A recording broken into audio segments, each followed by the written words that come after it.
বন্ধুরা, এই ঝড় বৃষ্টির দিনে কেমন আছো সবাই? আশা করি সবাই ভালো আছো। তো আজকে আমি এই ভিডিওতে দেখাতে চলেছি ঘরোয়াভাবে কিভাবে তোমরা ফলের জুস বাড়িতেই তৈরি করবে। ওই জন্য প্রথমেই যেটা লাগবে সেটা হলো ফল, এরপর যেটা লাগবে সেটা হলো মিক্সার মেশিন। তো চলো দেখো, এখন অ্যাড করা হচ্ছে চিনি। দেখো, মোসাম্বির সাথে অ্যাড করা হয়েছে পরিমাণ মতো চিনি। এরপর এই যে রেডি করে নিয়েছি জুসার মেশিন।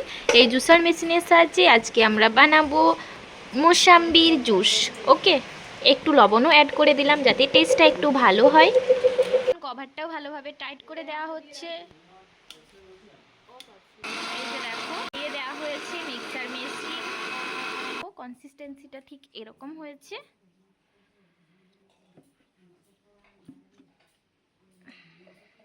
দেখে নাও।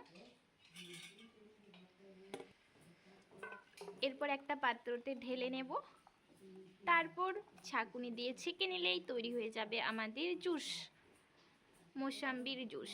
ওকে,